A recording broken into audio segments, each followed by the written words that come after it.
I was saying I'm Michael Goldfine. I'm from Brooklyn. Before it was fashionable to be from Brooklyn, I run a boutique CPA accounting firm down on Wall Street. I've been there for 20 years. The building is now going residential. And so we've taken a whole floor on 38th Street off Fifth Avenue, Wow. right by the Refinery Hotel, We're gonna which be has a neighbors. great rooftop bar. Nice. Are you gonna invite And me? you're invited, yes, of course. Since you're such a big drinker and you're always drinking alcoholic beverages, You know the you'll stuff. be up there drinking hot tea, and that's about it. So my accounting firm does all types of accounting work for Right. small businesses and individuals, not just here in New York, but all Yeah. over the world. What's something that characterizes all of the wealthy and successful people? The wealthy and successful people weren't afraid to take a chance. Right. That's very, very important. You have to be willing to fail, and you have to be willing to succeed. Yeah. There's a fine line there. You can't be afraid. Yeah. What's one financial mistake that people make or business owners make early on? That's a great question. Being in this business all my life, the mistake that most people make is not hiring professionals at the onset. You don't have to hire me, and you don't have to hire a big accounting firm, but you do have to hire They somebody. should hire you. Well, that's okay.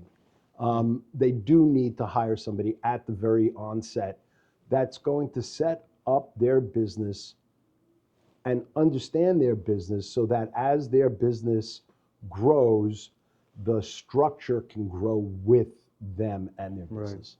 So what's one smart money move that people should make before tax season? Before tax season, Yes. they should start tax planning. Anybody can prepare a tax return. That's easy.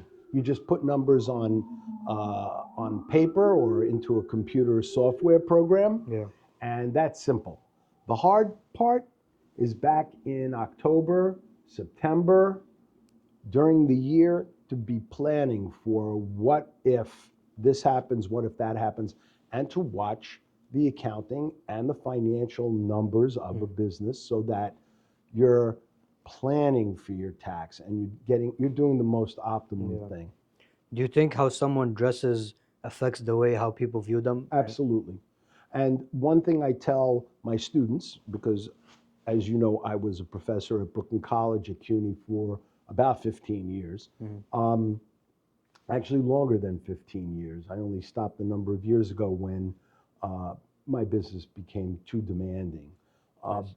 I tell people you only have one chance to make a first impression. Right. And a lot of people don't understand that.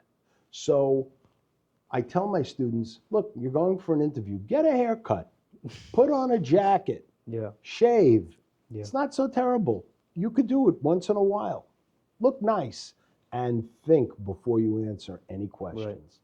Do you recommend a student that's going for their interview, should they get a custom suit or what kind of suit should Well, they get? that's a loaded question. Now that I've had custom suits made for me, by you, by the way, in case you didn't know that, he made all of my clothes. I think it's a very, very good idea. And I just sent my daughter, Yes. even though she did have already a job because she went to a great school and she was all set up. And you taught her well? I didn't teach her a thing. She studied and did it on her own. I just guided her. I didn't teach her. I gave her guidance. I see that it's very nice to have something that's made to order, made to fit you, as opposed to buying something off the rack that anybody can buy. How was your experience here at Maximus Custom Clothing? Oh, well, this is a very special experience. First, we're on Fifth Avenue, so I feel like I'm at Saks, even though Saks is just down the block, right? But it's a quieter, gentle, more gentle experience. You need to have some music in the background, but we'll fix that. So what's one piece of advice that you can give someone younger like me or somebody that's watching this video to set them up for life? Well, when you come to get a suit, wear shoes. Don't wear sneakers like I do all the time. Wear shoes, but I wear really nice sneakers. What would I tell a young person? I would say do as well as you can at school. It's a test. That's getting your ticket punched. Whether Yeah. you're going to school here at CUNY, whether you're going to SUNY, whether you're going to one of the private universities, it's a test every day until you graduate. Don't give up. Don't don't hesitate, and don't be afraid to ask questions. Starting out in business, keep their personal expenses and their business expenses separate. That's such a great question. That's asked all the time. I receive that question all the time, and I tell people, look, go out, get yourself a business credit card or a personal card. You can have a personal card and just use that card for business expenses. And then use the other card for any personal expenses. Yeah. Then give your accountant or your CPA or your bookkeeper all of that information, and then let them tell you what's deductible for the business and what Right. isn't. Usually what's deductible for a business is what a prudent person would expect to deduct for that particular business. For example, you're here, you're in a business that's a clother type tailor business made to order. So buying motor oil for the business is not necessarily a deduction. However, you do have a bunch of sewing machines. So sewing machine oil would be an expense.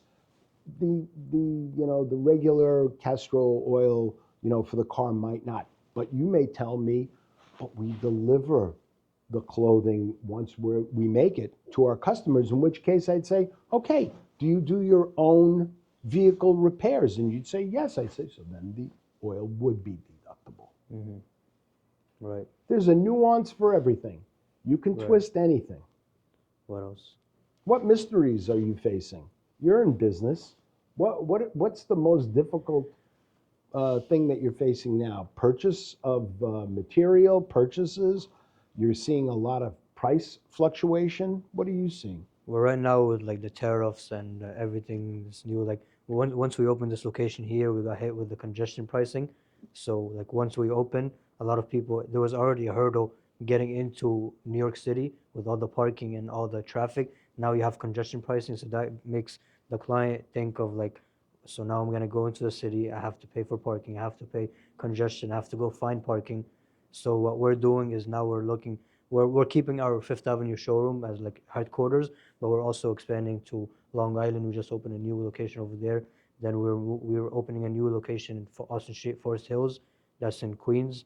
So we're going back to our Queens neighborhood to grow and gather our Tell community them back. not to drive. We Yeah. don't need them to come here and make congestion and Right. pay the extra money. Right. Tell them instead, take the subway.